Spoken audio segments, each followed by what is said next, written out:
Okay, thank you for joining the Leaders in Housing Counseling call. This is Bruce Dorr-Palin from the National Housing Resource Center. We have Matthew Gaudreau as mastering the controls and will comment on significant parts of the agenda. And we're ready to get started. So thank you for joining us today. We want to do a quick update on a few things that are happening in our world, in the housing counseling world.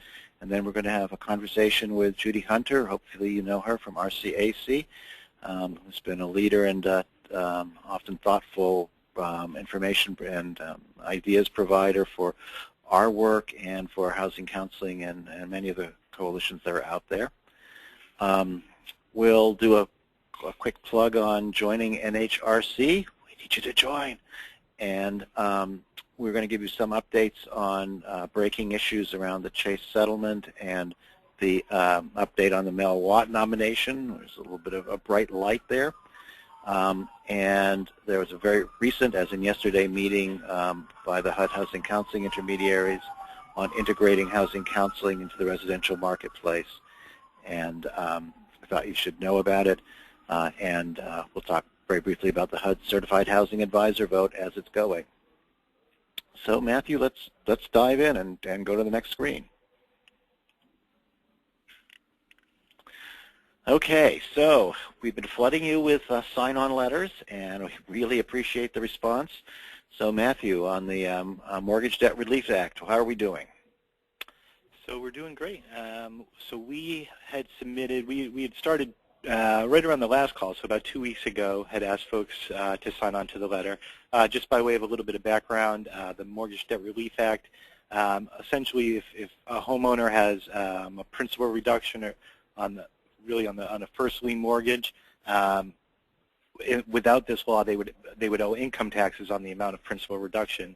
With this law, they don't owe those taxes. It's been in place since about 2007 under the Bush administration. And it's been extended a few times, but as of now is set to expire at the end of this year. So there's a serious effort underway to get it extended for another 2 years. We had about 60 groups sign on to the first letter that was submitted to all the members of the House and Senate just before Thanksgiving, and we submitted about 100 more organizations this morning. We're doing this along with Americans for Financial Reform. They're actually the ones spearheading the effort, but we're sending our sign-ons to them. So it was really a great effort. We had about 160 groups sign on altogether, and we're hoping that it seems like they're starting to get a little bit of traction on it. I don't have much of an update in terms of the likelihood of it being extended before the end of the year, but I think it's starting to get a little traction, is what I would say about it. Yeah, I guess I'm hearing that they are getting more sign-ons in the House and Senate as well. So there's some progress here. Important issue, not much time. It's possible that they could pass this after the first of the year and make it retroactive, I think. Is that correct, Matthew? Yes, it is. So not the ideal situation. We'd really like to get this done before the end of the year, but thanks for everybody's participation. It's letters that came from the American for Financial Reform, and I think our groups are dominating the list. Is that right, Matthew? Not to brag? Absolutely. Yeah, it is. Checking. Yep. Okay, good. All right. So the second one is very close to all of our hearts, and that's the upcoming budgets that would be for next year, not the current year budget. That's still under the CR. And the administration is traditionally this time of the year puts together their budget, so we wanted to position housing counseling as well as we could. Where do things stand on that, Matthew? So again, was really impressed with this. We just started this, I think circulated Monday for the first time, and then sent out a reminder yesterday. And we've had more than 100 groups sign on. But this letter, all the letters we circulate, we want as many as possible. But I think this one in particular is one that it would be great to have as many groups as possible signed on in support of this. We're asking for $55 million for the HUD Housing Counseling Program. $77 million for the NFMC program. Those are the numbers that were included in President Obama's budget last year, so we're essentially asking the administration to keep their same funding requests. But yeah, we need to get as many groups as possible signed on. We're keeping the letter open until this coming Tuesday, the 10th of December. So if anyone's on that has not already signed, absolutely please do so. And if you have any questions, please let me know. Great. So we have talked earlier about, on several of the calls, about the work we've been doing to improve the tracking on housing counseling by incorporating an identifier and having a way that each mortgage that's been counseled can be put into a mortgage database and properly tracked and evaluated. Performance can be judged, all those good things. And we've had a victory on this earlier, which was that FHFA is now redesigning the mortgage application to include data fields specifically for housing counseling and for education and what mode of counseling or education was done, and as well as what the name of the agency was. It'll be done with a HUD tracking number as well as the federal ID number. Now, we did have sort of a last-minute thought, oh, well, while we're doing all these good things, are there a couple other things we could capture? So one was what the date of when the housing counseling was completed, and FHFA has said they're going to include that in their form as well. So the reason that that's important is that we're really trying to promote this idea of counseling occurring before the mortgage application and before the sales agreement. So if you've got a marker that you can then match to things, you can that allows us to track if that's in fact happening. Doesn't prevent you from doing it after those dates, but there's been a lot of interest, especially at FHFA, for this concept, and I think there's a lot of sympathy at HUD for it as well. So that was good to get included. The other thing was really just a sweet little moment here. So one of the values that if you're in a database is that if you could also get permission from your client in writing that your agency could be notified when there's a delinquency, it will create a feedback loop, allow you to step in when you think it's appropriate and say, you know, we can provide assistance if you're having trouble making your mortgage payments, contact us, etc. This has been a very important tool for some of the housing counseling agencies in the past. This would institutionalize this, and so it looks like we'll get a checkbox that says that will be checked by the loan application if there is a document that's submitted that includes the permission to refer the case to client authorization, but it refers the client back to the counseling agency if it's completed. So this might get institutionalized. It looks like FHFA is committed to doing it, has worked out pretty elaborate wording for it. So we're doing a little victory dance here, Matthew and I think this is, again, going to help us institutionalize our work. So very pleased to hear that. Thanks a lot to the help of the FHFA people, especially on this. And we're going to try to work on a corollary with HUD, and there's a lot of interest on that. Just a quick reminder on the Treasury post-modification counseling. This initiative is very much alive, and we are continuing to try to promote it with servicers.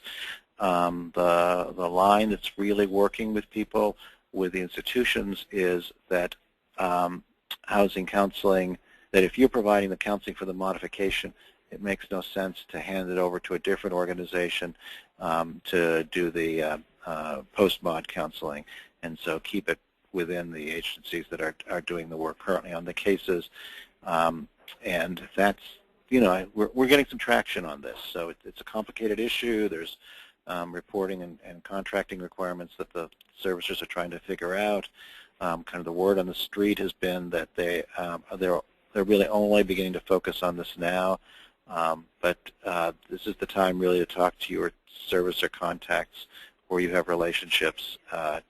We've sent out in the past the institutions that are eligible to get this money, but it could be a substantial amount of money. I mean, it'll be for each potential client or a percentage of them, the servicer is getting $400. If you recall, a month ago we had Mark McCardle from Treasury on the line, And it's not that the idea would be that we would get paid $400 for the service. The service would be based on multiple visits and the level of service activity that was provided. So just trying to encourage people to be active here. We have reached out to Wells, Citi, we're reaching out to Chase, we're reaching out to NationStar, Bank of America. We've at least initiated the conversation, so please try to do the most you can with it. So Matthew, my screen just went dead. So let me reach over to look at your screen. Okay, so, and then, oh, back again, good, okay. Don't you just love this technology? Okay, so the last point is the checklist on the AG settlement that many of you participated in last year or months ago. Well, it's still very active, and we've improved the technology on it. Matthew, do you want to just give us a quick update where we are on that? I do. Before I do that, I just want to say we have one person that's hearing like background hold music. If anyone else is, if you could just let me know either in the chat box or the question box. Hopefully it's just this one person who's having issues, but please let us know if you're hearing hold music. So going back to the NHRC NCLC checklist, it's live and running now, but we're working on kind of streamlining and getting everything, making it as easy to use as possible. So we did a few tests a few months ago, and now we're looking for a few more volunteers to help us do some test runs with so it would be probably just an hour-long session with the actual computer programmers, just going through, making sure that that it's user-friendly, that that it's going to be intuitive, and that as a counselor, if you're actually using this tool, making sure that everything is going smoothly.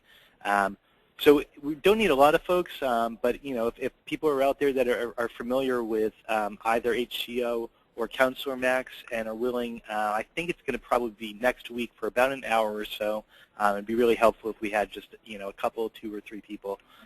If you are interested, if you could either let me know using the question box, you can send a question right now, or else you can just send me an email after the call to mgoodrow@hsgcenter.org, and I'll include that in my follow-up email as well. Excellent. So let's move on to the proposed rule. So here we have a critical issue for the future of our industry. Thank you, everybody, for a lot of the input that came in. We've had a task force working on this. Farina Alam has been very helpful in all this. We have had multiple conversations on this call, and we now, and people have provided written and occasionally verbal input, and we now have a draft set of comments, which is kind of an accumulation, and as part of the process, we want to get your feedback and some sense of what you think, and if the things we need to strengthen, or I can't imagine we were too tough on anything, so what do we need to strengthen, and let's not weaken anything if we can help it. So we're very interested in your feedback. I thought it would be great to have Judy Hunter on the line. Hopefully many of you know Judy. She's been a veteran of the housing counseling world for quite a while. RCAC is one of the major intermediaries and specializes in West Coast territory and also in rural, but Judy's experience and reach is I think hits all the bases of the work that we do. So I thought it'd be good to include Judy in the conversation. We thought we might just talk about the rule, her thoughts about it, what we've got on paper, and let you all submit your comments or questions, and we'll have a conversation dialogue. So Judy, are you with us? I am. Oh, good, and you're coming through nice and clearly. So when we were asking for comments from people, the one that got the most comments was the issue of cost. So I don't know, what's your thoughts on the cost of the upcoming rule? Well, I think it's could possibly be devastating to the industry. It's coming at a time when HUD funding and FMC funding is really flat. we're seeing a lot of our agencies that we work with that their funding level from banks has really dropped. And so when you factor in that all of their counselors are going to have to learn the test, so that they can ultimately take it and pass it. It's not just the cost of the test, but the cost of staff time to go through all that work. And so we need to look with HUD and other folks to see if we can come up with ways to make sure there's some funding levels for this. Not sure how steep a climb that is, but we need to be pushing that, they help agencies make this a reality. Otherwise, my fear is that we're going to see agencies just say, I'm not going to do counseling anymore. Well, so it does make me think that maybe we should be a little stronger in our comment on our recommendation in this particular category. Where what we talked about was that they should make it as cheap as possible, and that's a good comment. I mean, I think Matthew especially spent some time trying to drill down a little bit into the costs here. But maybe we should lead with the comment that it should be free to the agencies. This doesn't address all the issues you raised. I mean, there's the whole staff time that needs to be committed and administrative costs to doing this. But that on the actual test itself, maybe we should just argue that it should be free and, put in, if it can't be, then make it as inexpensive as possible. But the point would be maybe to put some pressure on HUD to find some funds, and not our HUD Housing Counseling funds, but maybe there's private monies that can be raised. Maybe there's some pot of money out there that might be available for that's underused someplace else that might cover some of the costs, or maybe all the costs. Yeah. If I could just encourage folks to jump in, either raise your hand or with the question box, however you want to, but we'd love to get input from folks on the line as well. Yeah, it would be good to hear and to have a conversation about how you see the impact of this on your agency cost-wise, and how you're going to figure out how to do it.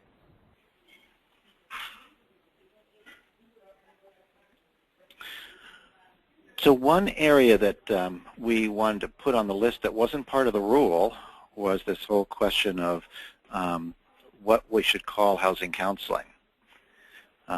So were you comfortable with us putting in a provision on the comment about that they should recognize that this is an opportunity to change the name? So Judy, I aimed that question at you. Oh, you did aim it at me. Okay. I think it doesn't hurt to add it in. A lot of agencies are already starting to change their counseling name to coaches and other things, because especially during the foreclosure crisis, we're finding that folks thought that they were, counselors, and, would give them other types of counseling, which, of course, you're not going to do. And so by, starting to move away from that title, it gets it out of that realm that you're going to provide, psychiatric or psychological counseling or drug counseling. Marriage counseling. Yeah, marriage counseling. I think there's still those in the industry that really want to hang on to that name. So it's interesting. I'm going to call on Emily Van Ingen, who I think probably wants to weigh in on cost. But Emily, are you there? Sure. I did want to weigh in on cost. I mean, we've been having this conversation a lot here. I'm in New York, and we're also part of National Council of La Raza's NHN network, and we've had a lot of conversations through NCLR's network. And people feel very, very strongly about the cost. And I think two parts of that. One, that the cost is prohibitive, but secondly, that the cost would be absorbed by the counselors is outrageous. And that we as an organization could never ask our counselors to take on that cost given their salaries, given their workloads, and given that this is not a mandate that as an agency we're putting out there, we feel like we should be the ones to really pick up those expenses. I don't know how we would do it, but if there was an expense going forward, it would have to be picked up by us. So, Matthew, I think we should strengthen the part of the comment specifically to that. That makes a lot of sense. Yeah, and we did certainly say, I mean, they kind of make the analogy in the proposal saying that it's with lawyers, with doctors, with accountants, that, you know, the expectation is that the individual pays for their professional license, and we do make exactly that point, that it's kind of ridiculous to compare counselors who are, you know, the pay relative to what a lawyer or doctor, accountant expects after they have that professional license is quite a lot different than what a counselor can expect. So the reality is that agencies obviously are going to be paying the cost in, you know, almost all circumstances. So HUD does seem to be kind of a little just pretending, I guess, that the cost is going to be going to individuals. Well, and where HUD's logic falls down, so if you're an attorney or a doctor, you can work for a firm, or you can go raise a shingle and be, you know, just a doctor or a lawyer. But with the housing counseling certificate, you can't do that. You can't just hang out your shingle. You have to work for a HUD-approved counseling agency. So it's only transportable to the extent that you find another HUD-approved agency to work for. And so the cost really shouldn't then be borne by the counselor. Yeah, that's a good point, I think. Yeah, and I think in our business, it really makes sense to work in the context of an agency and have the kind of the systems, protections, and institutional knowledge that allows you to thrive. I think that's an important piece of this whole program to protect. I'm glad that HUD has embraced that part of it. I think it would be damaging if people went out on their own without being tied to an agency in terms of maintaining the quality of our work across the board, which will become a much bigger issue in the future because we're really doing a lot of work to try to have counseling very much tied to concessions on underwriting and pricing.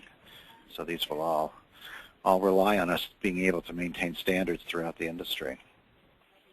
Interesting. So Emily, did you have more thoughts on this?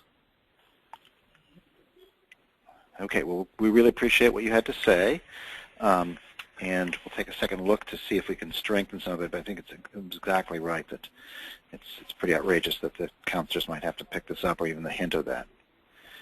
So one of the things that we introduced here that I'm going to ask Matthew to kind of walk through with us a little bit is on page 3. It's the idea of a 12-month grace period for experienced counselors. Well, why don't you explain the kind of the thinking here? Yeah, I mean, so the kind of general idea is that, I mean, my thinking is that it's preferable, the longest amount of time possible for counselors to become certified is best, and that way anybody that doesn't pass once will have some time to take the test again, and maybe a third or a fourth time before that they're absolutely required to be certified. So the idea is that in the proposal, there's the effective date is 1 year from after they issue the final rule. So, you know, presumably they issue the rule sometime in early 2014 or maybe middle 2014. 1 year later is when it's going to be in effect that agencies can only provide counseling through certified counselors. If they were to accept this proposal, we would say there should be, even after that effective date in, say, early 2015, there should be another 12-month grace period for any experienced counselor, which we define as someone that is employed by an agency prior to the effective date, that they would get an additional 12-month grace period. So essentially, we would be giving them 2 years from whenever the final rule is issued before they're required to be certified. Does that make sense, Bruce? Yeah, and I mean, one of the things that we're just facing with is that there's a segment of our industry that are going to be terrific test takers. They've been doing it for years. They went to college and took lots of tests, and, you know, they're comfortable with that. But there's also a segment of our industry of people who are very good counselors, who are experienced counselors, many of whom have been around for quite a while, who are not experienced test takers, and there's a lot at stake to try to figure out how to make it work for them. So I think this is an attempt to try to do that, give ourselves some room so there's not a shock to the system. be interesting what people think of that. There's a similar corollary in that trying to make sure that the materials and the test, both in training and in the testing, are accessible to people who have that are culturally sensitive and people who might be much more comfortable in a different language than English. And we have a very strong component in our business of people who work in communities that are not English speaking as their first language, and we want to preserve that. It's a strength of our business, but some of those folks may not be as good at taking those tests in English, and we don't want to risk losing them. So the idea was, let's make sure that the test is available in multiple languages. As importantly, let's make sure that the testing materials, the trainings, are available in that language too.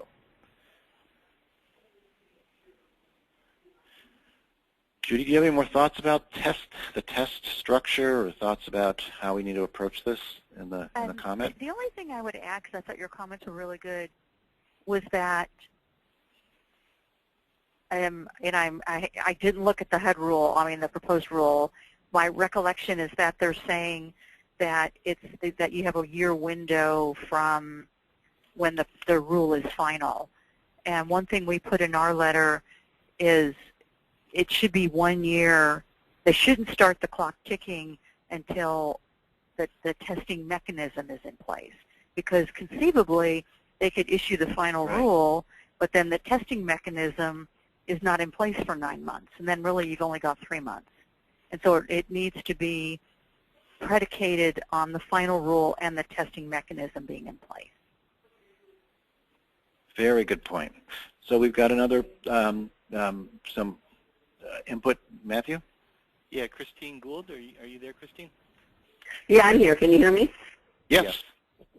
Okay, great. So, yeah, I agree with what Judy has said, and I think what we're talking about here in terms of extending the period out from the point at which the testing is in place, because this kind of all ties in also to the cost of it. I mean, we certainly don't want the counselors paying for it, but we don't want the counseling organizations to be overburdened by it. I mean, we're already making plans for next year. We've got counselors who need to go to NeighborWorks because they need certifications in this and that and the other. They've, got our training plans in place and developing budgets around that. And it's really, it could take them, so, June they put the final rule out, and then suddenly you've only got 6 months to get everybody done, and it's just awfully disruptive. So it makes, from a cost perspective, from an how do you get this implemented in an organized and fair and efficient manner, it makes so much more sense for everybody to have to be certified 12 months after everything is in place. Well, let's make sure we've got that concept in there as well. So we're just adding to the list. It's great. We'll have a 15-page document. It won't be a problem. Thank you, Christine. I think that really does reinforce this well. Thanks. Good. And any more comments on testing? The other thing we should pay attention to is the content of the exam and the training. So one of the thoughts that, actually maybe it's the availability of the testing, is that instead of it being a sit-down test that's supervised by somebody, that it should be an online test that can be taken at the convenience of the agency and at the convenience of the counselor. That having to travel the testing to a test site, having to have narrow windows in which you can do it, presents real challenges for organizations because, we've all got appointments to meet. We've all got pretty busy schedules. And so creating something that's easy to do and to do at a time that matches the needs of the organization and the counselor would be really helpful. There's an interesting, and I guess the technology around that about the question is, are you really the person who's taking that test? So apparently they've got these online proctoring capacities that they've pioneered with the HECM testing that we could use for the HUD test, and that would be a win. Does anybody want to say anything about the testing experience with HECM? We do have a comment that I Okay. was going to read. With budget cuts, the housing department in my organization is down to 1. Even with the free training in Phoenix in January, I cannot afford to attend because there are no scholarships available for meals and lodging or travel, a 4-hour drive for me. So I believe the testing should be free, maybe make it free to all counseling agencies in good standing. Good. Well, I think we have to be careful about the experience of the HECM test. Judy, do you want to speak to that? You know, most of our agencies don't do HECM counseling. So I've only heard it, you know, in the industry what a disaster that was. And so, you know, in the proposed rule, they say that, you know, it should be modeled after the HECM exam. And, you know, all we've heard is horror stories. So it was kind of surprising they put that in there. It seems like that's the last thing you want to do. Yeah, and there were 2 problems. So one was that the training was designed not to match the test. They were in the original model. They've improved on this a lot under NeighborWorks, but the original model was the idea that you don't train to the test, and this just seems pretty disingenuous and difficult for our people. It was put together by testing academicians who you know, were working in much different fields than the kind of practitioner field that we are in. And so the test, the trainings didn't really prepare you well for the test. The other thing was that the test was really around pieces of information that were not the regular things that people saw in their regular practice of work. It really emphasized unusual and sometimes obscure circumstances, and it was very frustrating for people to take the test. Sometimes the questions were overly complex, that sort of thing. And the problem here is that they had a 50% fail rate. So this decimated the industry at one point. It's improved some, and I know they've done some work to make it better. I mean, I don't hear the feel. I haven't taken the test to know that what it's like today, but the word is I hear is that it's still a little bit more difficult than it may need to be. But so I think the point was that the training materials really need to match what what the content of the test is, and that it needs to really what they should be testing for is what people use in a day-to-day manner, and be reasonably straightforward rather than be overly complicated. You know, I think we want to make sure it maintains quality. It's interesting when you have these conversations. I think everybody's on board for the idea of quality, but also not to lose people unnecessarily who are good, capable counselors. I'll just chime in that a 50% pass rate is lower than the New York State Bar exam, so that's a little bit of a concern. We did have one person say, basically just seconding a point that you made earlier, that being a HUD-approved agency is voluntary, therefore additional expenses is going to lead to agencies choosing not to be HUD-approved agencies. So, Matthew, you had an interesting idea on the scoring of the exam. You want to explain that? Yeah, so the idea is that the way the law is written, and we got a lot of feedback from people saying that they didn't like the idea of the 6 subject areas that are included, that counselors having to be tested on all 6 of the areas. The idea being that most counselors aren't generalists. Most focus on one particular kind of counseling. Maybe they do 2 kinds of counseling, but that the way the proposal is set up, everyone's going to be expected to know everything. The problem is that HUD's reading of Dodd-Frank, and it does seem to be the right reading of Dodd-Frank, is that it requires the written exam to cover all 6 of those subject areas. So we thought a way to kind of meet the Dodd-Frank requirement, but at the same time to let people play to their strengths would be to set a relatively low minimum score. Well, first, the one idea would be just to have a an overall score, minimum score, rather than a specific for a minimum score for each subject area. That way, if say the minimum score is 300, you could do really well in one section and less well in other sections, and it could balance out, and you could still hit that score by doing well in the areas that you're comfortable with. The alternative would be a relatively low minimum score for each subject area, so that you could demonstrate competence, which is what's required.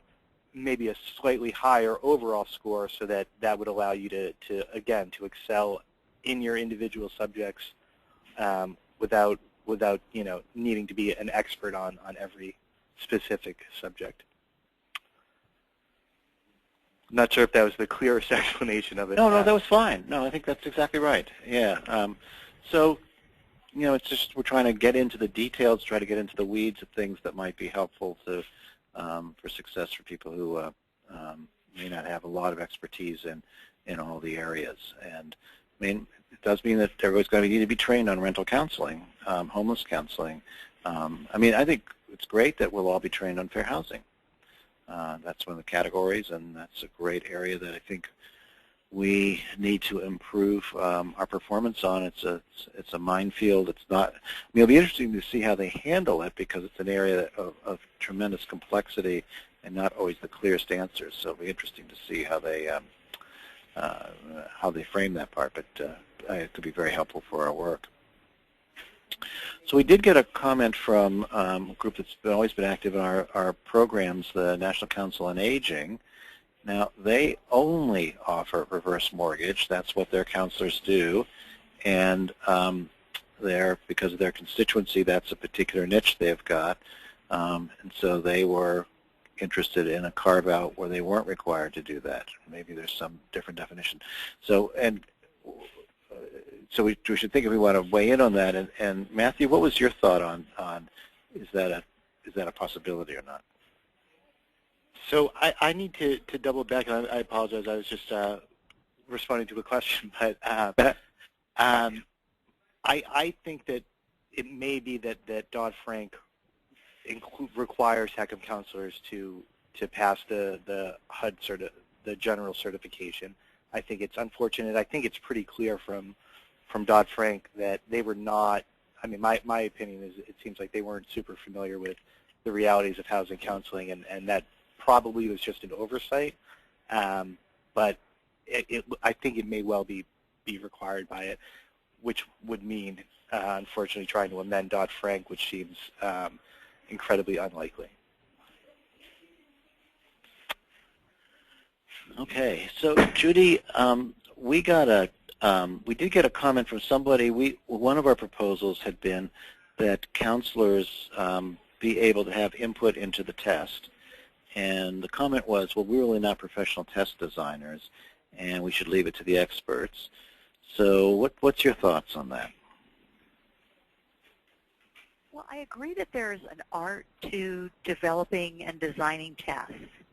And hopefully a HUD would employ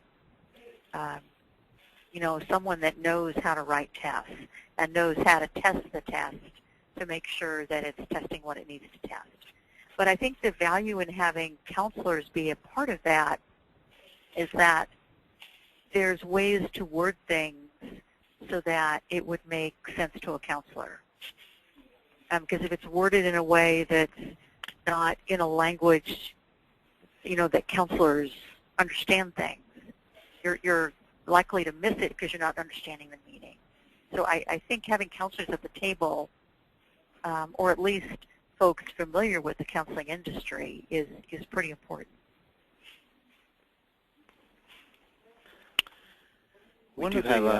Oh yeah, good. Go ahead. I was going to share a comment with Afreen Alam, who's heading up the HUD task force. That was very instrumental in developing our comments. But so Afreen's comment was, all the 6 areas are governed by local laws and resources. So I can't imagine testing for them with a general test. So National Urban League is advocating for a test that assesses basic competencies applicable for all 6 areas. I wish we had Afreen on the line and could kind of pick her brain a little bit more on what exactly they have in mind, but that's their comment. Yeah, there's a big complication of all this about this, the multiple jurisdictions. One of the areas that we went into, it's maybe a little more controversial, was so under the HUD rule, if you haven't passed the certification test after the first 12 months, then you can't be practicing being a housing counselor.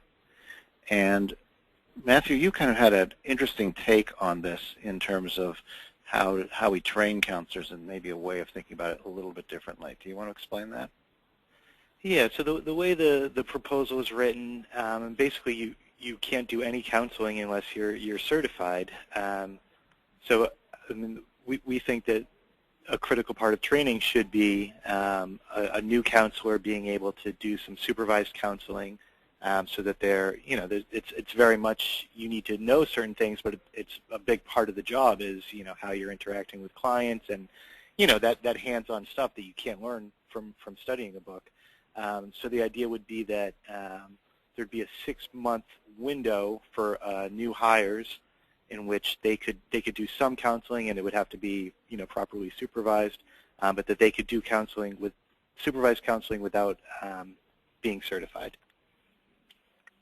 Yeah, and sort of hands-on training. I know that we've had lots of experience in the organization I used to work with in doing that, and you have a supervisor in the room, you have people who can keep an eye on things, but the idea is that it's not all abstract, it's actually dealing with real cases and real people as part of the learning process.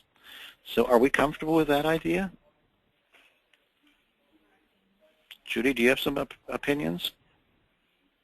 Well, here's my opinion. What agency could afford to hire a counselor that didn't do any work? Right. It's a fiscal. It's just not possible. I don't think agencies have that kind of money, and so this is where it gets confusing with what's in the handbook on, the 6-month rule and all that, and. To me, it's all part of that initial training where they're counseling under supervision, and then they would eventually get certified in that period. So I don't know how else agencies could afford it. We do have a Freen alum on the line. She hasn't volunteered, but I was going to put her on the spot. Let's see. Hi, Freen. Hi.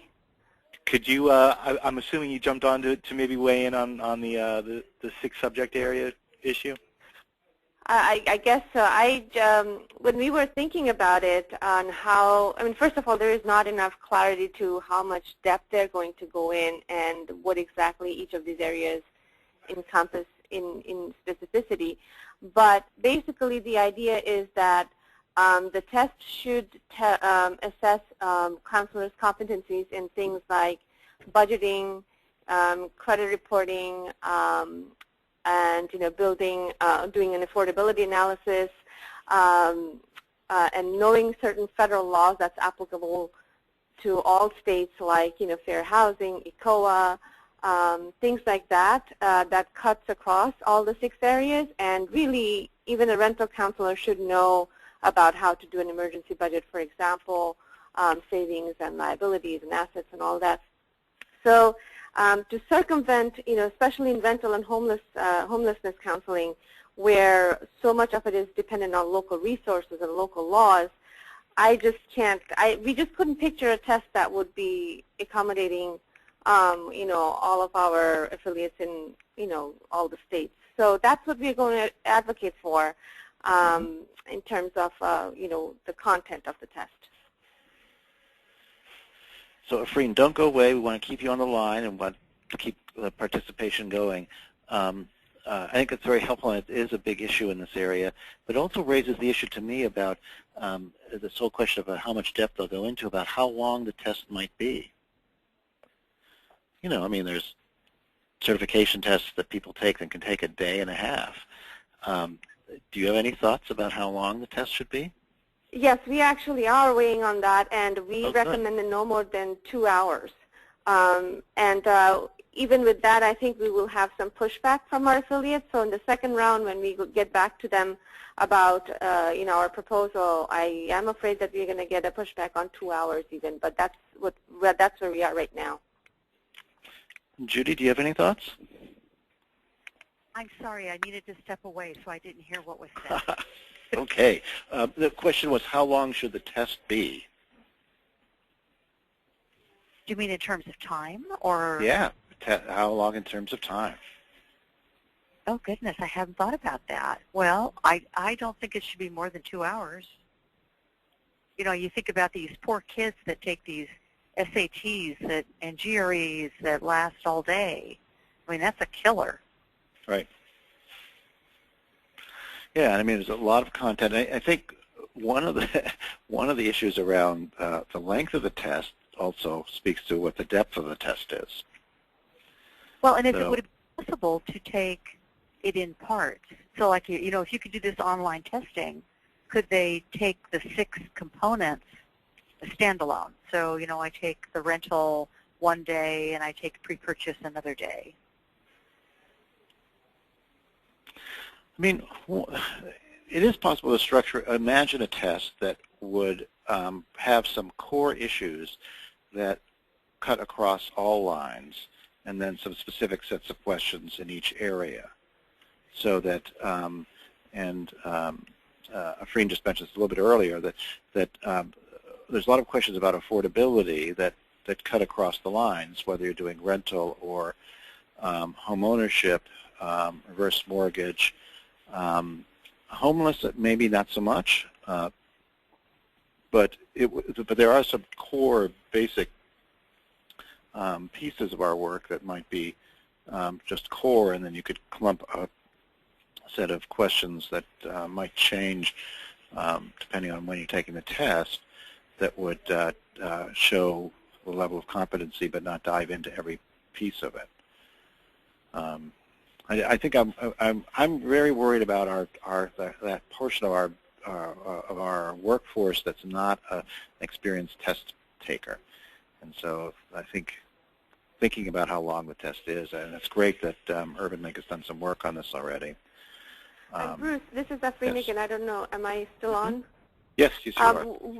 This is related, but not directly. But one of the that I think about often is HUD's role in all of this, and I think HUD's role still should be where it sets the standards, so it can define what needs to be covered under each specialization. But I want to propose to my network that the HUD leaves it to the experts like NeighborWorks in terms of developing how testing of like foreclosure, default counseling, rental counseling competencies will be tested. I think HUD should just outline these are the topical areas that we would want the counselors to be experts in if they want to specialize in a certain area, but not necessarily develop and implement the test and leave it to folks who are already doing it and have proven expertise in doing it.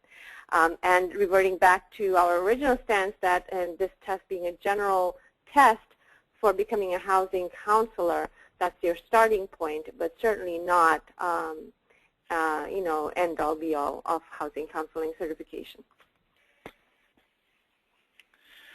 Well, that's interesting, and actually, now that you're saying it, it prompts one thing that we should tell everybody, which is that we would love it if you would sign on to our comment, and you can certainly on the if you're with NUL with theirs, but that submitting your own letter, and it doesn't have to, and we don't need consensus on you don't have to follow if you've got some independent ideas or that might be contradictory. I think it's fine to get this all in. HUD needs to engage with how complicated this issue is and how there are different sets of players that are going to be impacted differently and how they might view it differently. But it's really valuable to have lots of input going into this, into the rules, so that we're that they're going to be dealing with all the issues that we have in front of us. Okay, go ahead, Matthew, sir. Just as far as our letter, just to kind of go into the logistics. So if folks, we circulated it yesterday, so hopefully everyone on the call has it, and I will circulate it again after the call. But any feedback that you have, and we'll take what's been said on this call. Consider all the feedback we get over the weekend. We'll tweak what we have, come up with a final draft, circulate that on Monday, and ask groups that are interested to sign on to our letter by Thursday. I think we're going to say noon will be the deadline. So it gives you 3.5 days to sign on if you're interested, and the comments are due Thursday. So we'll that's the kind of next steps going forward. Okay. Great. Well, thank you, everybody. Thank you, Judy. Thank you, Afreen. Thank you, Christine and Emily and all of you. And certainly, if you've got some more thoughts that straighten this out, send them to Matthew. He's going to be working on this. I'm going to be traveling, so best to send it directly to him. And we will get something out to all of you on Monday hopefully for your review and sign on. Well, good conversation as always. Thank you so much. Let's just quickly close out on a couple more quick issues in front of us, which means we need the next slide, Matthew. There we go. Thank you. Okay. So we're going to move around the joining NAHRC plug at different times. The previous call we opened it up with, but we want you to be part of it, and frankly, this is all about building power for the housing counseling industry. And that's what we do. That's our business. And turns out you guys have tremendous credibility. You have tremendous geographic reach. You have presence. You know the business. You have expertise. And what we are just trying to do is make this into a political force that can address legislation, that can address funding, that can address policy making in the administration, and hopefully we'll be able to continue to do the kinds of things we're doing. Joining NHRC makes us stronger, and we really appreciate the memberships that people have done in. There's certainly some membership benefits. If you keep us going, we'll be able to continue doing these leaders calls and the listserv, and we'll continue engaging with decision makers. We absolutely do want you to be involved in this as much as you can. We're going to design something specific for members going forward. We do have the pricing discount on credit reports. We have some reductions in cost on office supplies. All of it's good. I'd love to have you join. And if you need a membership form, just shoot an email to Matthew. He's got plenty of them. He's glad to send them to you. We'd love to have you in. Okay. Then next, so there's been a considerable amount of media about the Chase $13 billion settlement. We circulated the terms of the settlement, which you'll notice were pretty bare bones. And we've had an ongoing conversation. And when I say we here, it's really organized through the Americans for Financial Reform. And it's a range of legal services attorneys, housing counseling groups, very activist housing groups, and policymakers, think tanks who are deeply involved on our side of the fence on these issues. And what we're trying to do is to actually really strengthen the implementation of the Chase settlement. So $4 billion has been set aside for homeowner relief. None of that money will go for housing counseling as it stands now, and apparently they were not able to on this particular settlement because of some of the legalities. But on the other hand, there are other settlements in the pipeline that will be able to do better on that count, and we will continue to raise this. But on the plus side, over $1.2 billion, potentially as much as $1.5 billion, will go towards principal reductions. And so one of the areas that we've really been pushing hard on is to create an escalation line or a referral line where housing counseling agencies and legal services attorneys can submit cases that need principal reduction and actually get them. And the big problem, as many of you know, with the Bank of America settlement, where there was a lot of principal reduction, was that most agencies got 2 or 3 principal reductions out of the hundreds of people they were working with in Bank of America or countrywide, and that really didn't meet the need and was very frustrating. We did continually hear anecdotally that people were getting that who had suburban houses, who white-collar jobs, who were clearly wealthier and maybe had more value in their property because it was a higher-priced property, and that these decisions were not based on need. They were based on some accounting decision that was made in a way that was separated from the modification process that we work with. So trying to change that culture. We did put out a notice on Monday and got 27 cases that we're going to turn in the next few minutes to HUD, and those are principal reduction cases. This doesn't close the door on anything. Don't send any more cases to me because I don't know that I'll be able to submit any more. But this spring, Chase will open up the opportunities about principal reduction, and those will happen. What we were trying to do is jumpstart the process, get some good cases to them, and say, look, this is the kind of stuff we want to do. Take a look at it now. Let's figure out how to make the system work. And so HUD has volunteered to champion this position, and Chase has not replied about what they'll do with this, but we've got some cases in the pipeline, and we hope that we'll be able to get a response from them and engage with them, and engage with them in a way where they'll accept our referrals rather than relying on whatever mysterious backroom process was used in other settlements. So hopefully that'll be very valuable to all of us. So Matthew, some good news on the Mel Watt nomination. Yeah, so I'll just quickly go through this. Just after our last call, the next day actually, the Senate Democrats finally decided to use what's been called by a lot of folks the nuclear option. Basically, judges and other administration appointees were just being filibustered, qualified candidates for really more political reasons. So they finally decided to change the rules of the Senate to make it so that any nominee other than a Supreme Court justice nominations can be passed with a simple majority rather than needing the 60 votes. So that's cleared the way for the Obama administration to get a lot of their appointees through, including Mel Watt, who's been who's nominated. I don't even know how long he's been. His nomination's been kind of on hold for, but it's been months at least. It looks like he now can be approved with a simple majority. The last we heard, the vote is going to be next week probably, and it looks good for Mel Watt being approved next week.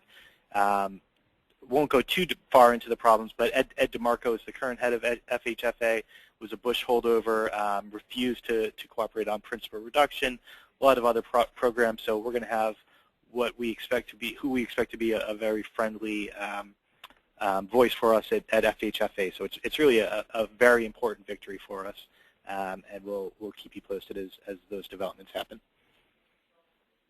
Good. So there's also a valuable and interesting conversation that's been convened by the Coalition of HUD Housing Counseling Intermediaries, and it's on the concept of integrating housing counseling into the residential marketplace.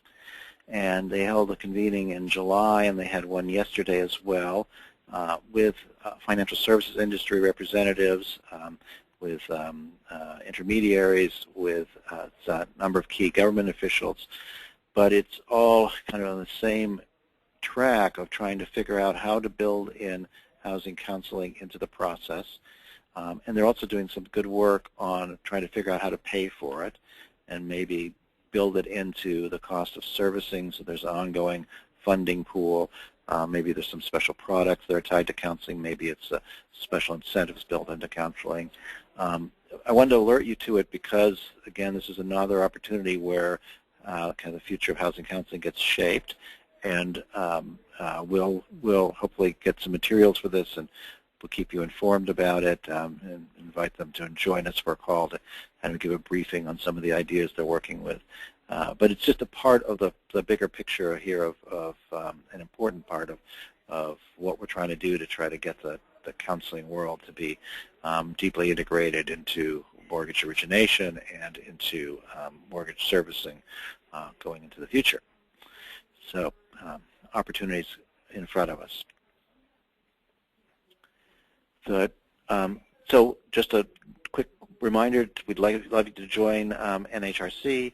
We have a number of sign-on letters that are out there or will be coming to you, and we'll have our next call in 2 weeks to keep you up to date on all those things and hopefully some of the activities we're doing. But thanks a lot. There was a lot of good participation on this call. We really appreciate it. I love it when people call in. I love to talk to people. This is just a great part of it. I was a little frustrated with the technology here. It sounds like we're all figuring it out a little bit better to make it work better. So everybody have a great 2 weeks between when we talk next, and thanks for all your participation and good work out there. Bye.